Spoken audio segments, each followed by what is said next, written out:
Hola chicos, buenos días a todos.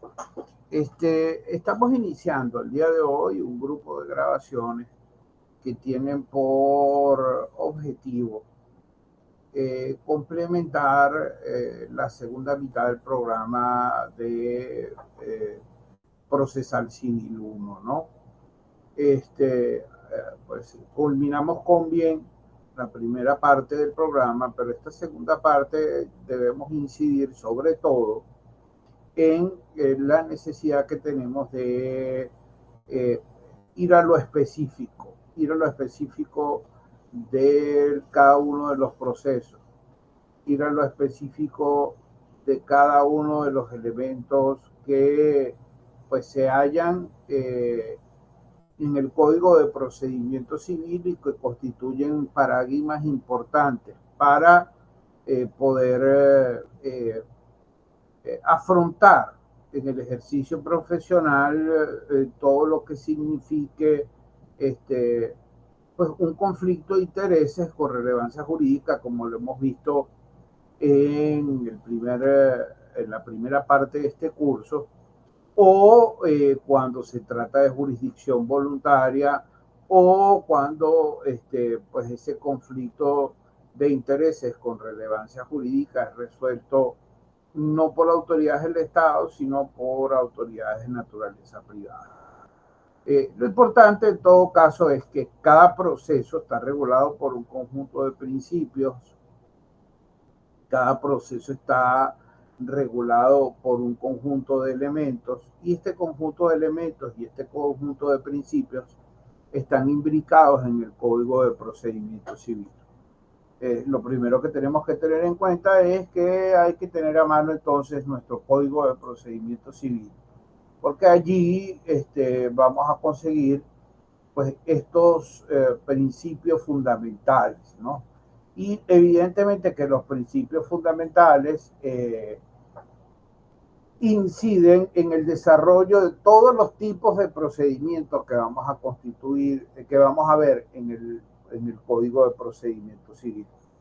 Hay unas partes del código que evidentemente son partes generales, por ejemplo, 200 y pico y siguientes habla de citaciones y notificaciones. En la primera parte se habla, por ejemplo, del proceso, de los principios del proceso. En otra parte se habla de los deberes de las partes, de los derechos de las partes. En otra parte se habla de lo que es el concepto de jurisdicción y competencia, parte que ya hemos de alguna manera visto en el primer semestre, en la primera parte, en el primer parcial de este curso. Es decir, que hay elementos que tienen naturalezas generales, pero el código cierra esa generalidad cuando se trata, perdón, cuando se trata de procedimientos que tienen naturaleza especial. Por ejemplo, cuando se trata de determinados títulos eh, que contienen los derechos que vamos a exigir, entonces podríamos estar pensando en un tipo de procedimiento que se llama el procedimiento por intimación. Cuando se cumple con determinadas situaciones, muy probablemente, por supuesto, el procedimiento por intimación es un procedimiento abreviado, no tanto como el procedimiento breve o como el que se denomina procedimiento monitorio, pero, pero sí es un procedimiento que está reducido en cuanto a lapsos, a diferencia, por ejemplo, del procedimiento ordinario, que pues definitivamente alude al hecho de unas determinadas circunstancias que no se cumplen, por ejemplo, con el caso de la intimación o el caso del procedimiento breve, pero que requieren igual de un procedimiento, y en este procedimiento ordinario evidentemente los lapsos se hallan o se encuentran abiertos. Por supuesto, esto ha recibido pues diversas modificaciones vía jurisprudencia. Resulta que en Venezuela, hasta, yo diría hasta que yo estudié, o sea, hasta que yo estudié mi tercer año antes de 1990, el valor de la jurisprudencia y el valor de las decisiones de los tribunales y de la Corte Suprema de Justicia, como se llamaba antes, o Tribunal Supremo de Justicia, como se llama hoy en día, la jurisprudencia y las decisiones de los tribunales tenía un valor específico. Ese valor era un valor meramente orientativo, de orientación del criterio del juez, pero no había esa obligatoriedad, no existía ese elemento vinculatorio, por ejemplo, que contiene el artículo 335 de nuestra Constitución, cuando se refiere a decisiones de la Sala Constitucional. Y que evidentemente ha ido contagiando al resto de los procedimientos y ha ido contagiando al resto de las salas en el sentido de que ahora las salas no solamente deciden, sino que sus decisiones tienen un carácter que va más allá de lo que puede ser un criterio de orientación. Podemos ver varios ejemplos con relación a esto. La decisión, por ejemplo, Rafael Vidal contra Beto. Ustedes buscan en el Código Penal, por ejemplo, dónde está el homicidio intencional a título de lo eventual y no lo vamos a conseguir. O ustedes buscan en el Código Penal, en el código, o en determinado código, cualquier situación, muy probablemente no la van a conseguir, sino que va a estar referida siempre a elementos que están imbricados en decisiones de los tribunales. Entonces yo creo que aquí estamos en presencia pues de elementos que han ido cambiando con el tiempo y con el cual tenemos que también tenerlos como herramientas, ¿no? Evidentemente que, por ejemplo, en el caso de la pandemia, se introdujeron elementos eh, propios de la no presencialidad o la necesidad del distanciamiento social, y estos procedimientos, una vez que terminó la pandemia, en algunos casos han sido sustituidos por otros procedimientos. Hay tribunales que todavía mantienen algunos procedimientos, es decir, nos hemos visto también sometidos a cierta discontinuidad o disfuncionalidad en los tribunales, dependiendo del criterio que cada uno de ellos ha ido pues aplicando. Ya escucharemos por ahí alguna charla respecto a cómo se está manejando actualmente el tema de los procedimientos de los tribunales. Sin embargo, es obligatorio, es deber nuestro generar primero todo aquello que se refiera a principios generales, por una parte, y sobre todo estudiar el procedimiento ordinario, ¿no? Cuando nos referimos a principios generales, el código nos dice que son como unas normas rectoras que de alguna manera regulan el desarrollo de estos procesos judiciales, por supuesto en materia civil. Aunque es justo decirlo, nuestro Código de Procedimiento Civil funge o se presenta de manera supletoria frente a otra cantidad de procedimientos que están presentes en el ordenamiento jurídico venezolano y en nuestro Estado de Derecho. Por ejemplo, es supletorio de los procesos administrativos según la LOPA. Es supletorio del COP, según lo que establece el Código Orgánico Procesal Penal. Es supletorio de la LOPTRA, de la Ley Orgánica de Procedimientos y Tribunales del Trabajo. Es decir, comprender y manejar los principios y los elementos que están dentro de nuestro Código de Procedimiento Civil nos necesariamente nos van a llevar a incidir en el resto de los procedimientos que están presentes en nuestro ordenamiento jurídico. De allí entonces que, por ejemplo, encontremos el principio de legalidad. Por supuesto, tanto la capacidad que tiene el juez o ese poder que tiene el juez para juzgar y la competencia, es decir, la materia sobre la cual se pueden producir sus actos de juzgamiento, se derivan de la ley. Esto es lo que se conoce con el nombre de principio de legalidad. Los actos, por supuesto, que están asociados al proceso, tienen que ajustarse a disposiciones legales. Las decisiones judiciales también tienen que motivarse en el derecho y en los hechos probados. Es decir, no basta con que usted vaya a juicio, no basta con que usted comparezca al proceso, es necesario que además de comparecer al proceso, eh, alegue y pruebe aquello que usted considera que es su derecho. De no estar alegado y probado, evidentemente que la sentencia no le va a favorecer, no tendrá que ver con eso.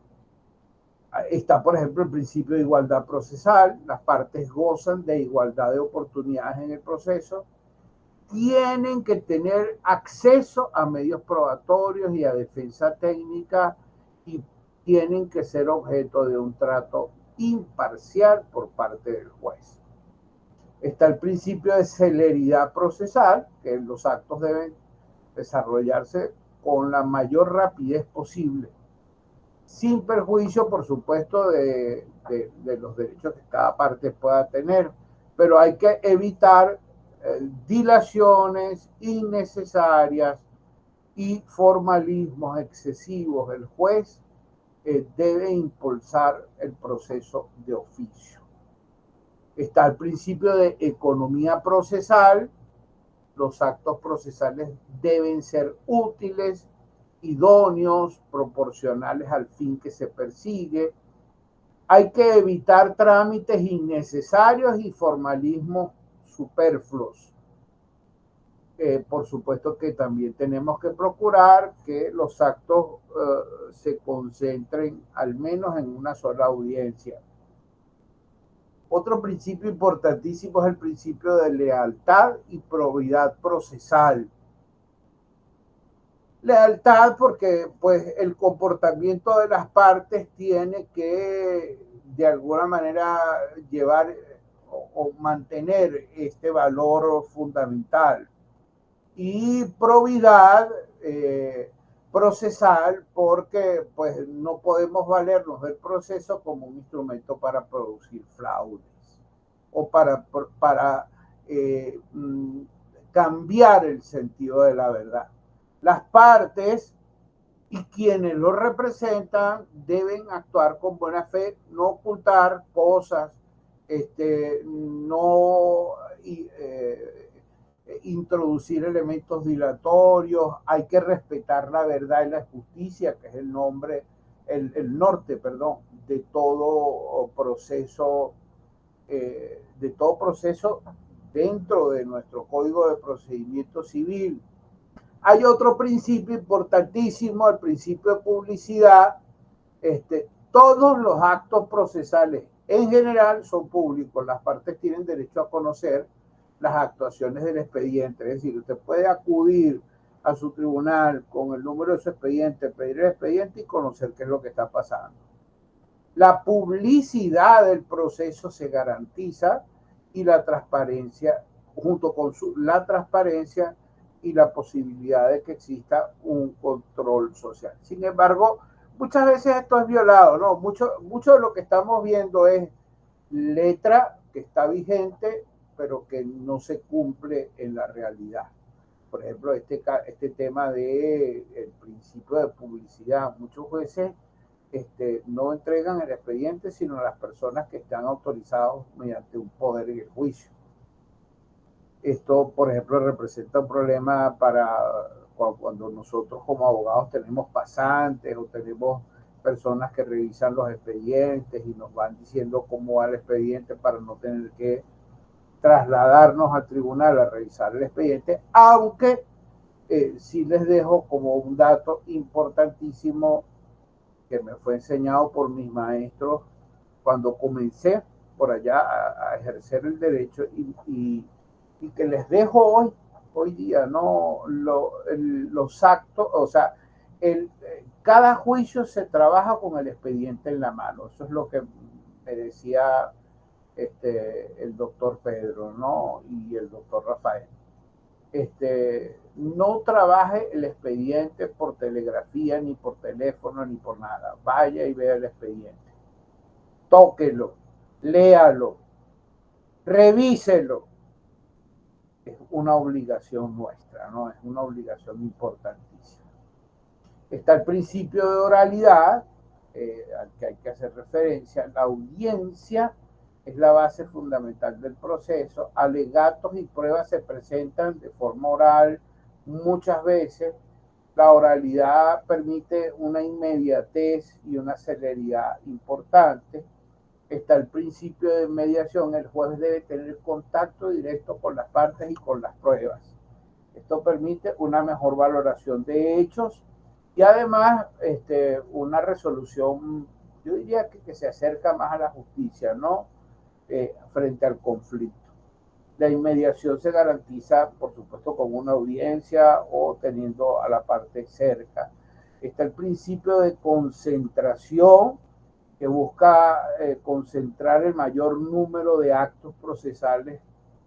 Esto permite economía y celeridad. Está el principio de doble instancia, que las partes tienen derecho a que la causa sea revisada por otro tribunal diferente al que conoció inicialmente. Allí hay una garantía de justicia y de tutela de los procesos. Yo creo que esto es un elemento importantísimo porque además es un derecho que está garantizado no solamente en nuestra legislación interna, sino forma parte de los derechos humanos. El principio de doble instancia se concreta con dos recursos, uno que es el recurso de apelación y el otro que es el recurso de casación, ordinarios. Está también el principio de la cosa juzgada, en latín, non bis in idem, lo que ha sido juzgado no tiene por qué volverse a juzgar. Por supuesto, se trata de los hechos. Si hay unos hechos diferentes, pues habrá derecho a un nuevo juicio o a un juicio. Las decisiones judiciales firmes no pueden ser modificadas ni revocadas. Por allá en el código escondido hay un recurso de invalidación, es decir, contra una decisión firme, pero tiene que cumplirse, lo pueden buscar en el mismo código de procedimiento civil, está el recurso de invalidación, tiene que cumplirse con unos requisitos sumamente estrictos, ¿no? Esto garantiza, por supuesto, un elemento propio del derecho, la seguridad jurídica, y por supuesto también garantiza estabilidad para las relaciones. La cosa juzgada se aplica tanto a los hechos como al derecho. Esto debe estar claro. Está también el principio de gratuidad. La justicia se supone que es gratuita, ¿no? El Estado tiene que garantizar acceso a defensa pública y asistencia jurídica. Por supuesto que la gratuidad permite que todas las personas puedan defender sus derechos sin importar su capacidad económica. Veamos, mis queridos estudiantes, cómo se presenta esto en nuestro Código de Procedimiento Civil. Vamos a ver si lo logramos. Aquí está, en el Código de Procedimiento. Ya lo vamos a ver, ¿no? Fíjense cómo en el título preliminar hay referencia a disposiciones fundamentales. Y habla de jurisdicción, ¿no? Entonces dice, la jurisdicción civil, salvo disposiciones especiales de la ley, se ejerce por jueces ordinarios. Los jueces tienen la obligación de administrar justicia a venezolanos y extranjeros en la medida en que las leyes determinen competencia para conocer de este asunto.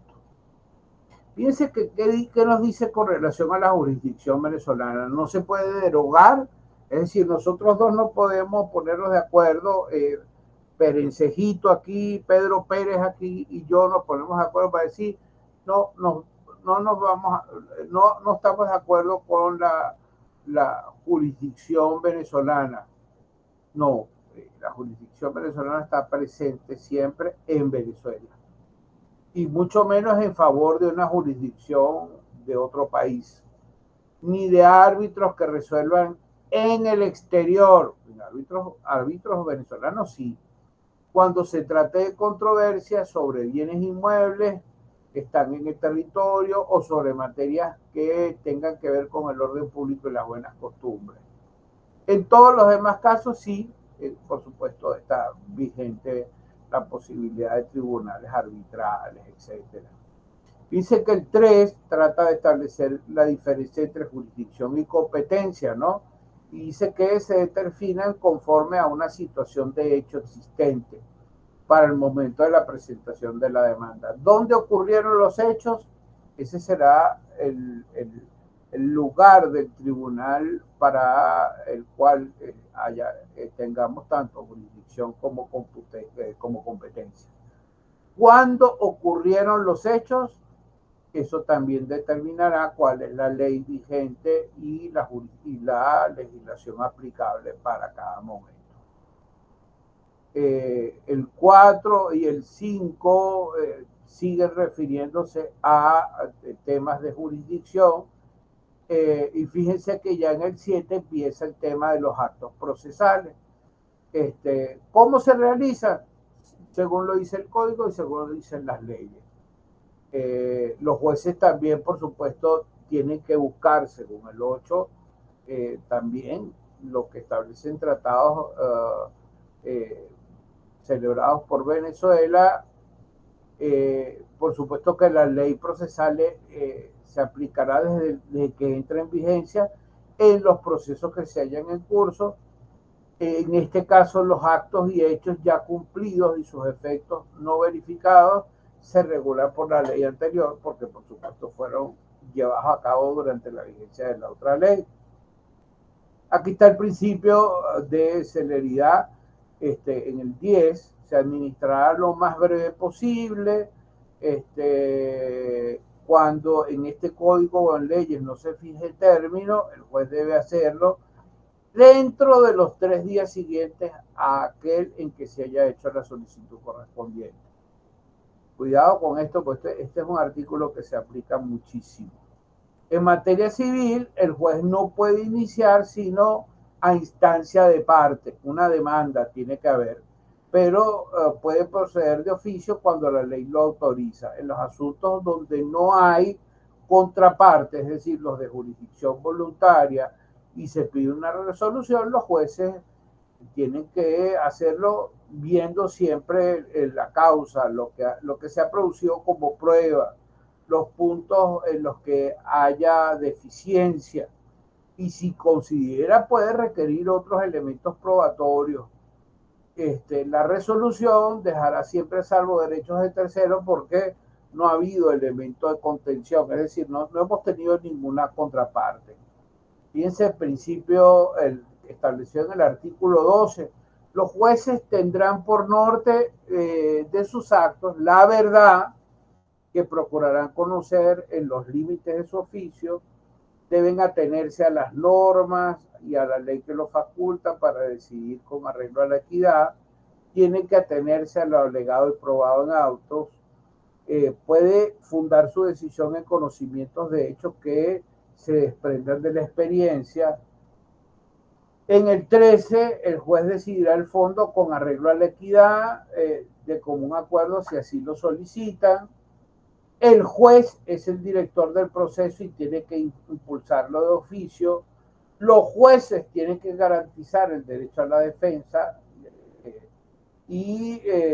Aquí está, para proponer la demanda, por ejemplo, el actor tiene que tener un interés, o sea, no cualquier persona sin interés puede hacerlo.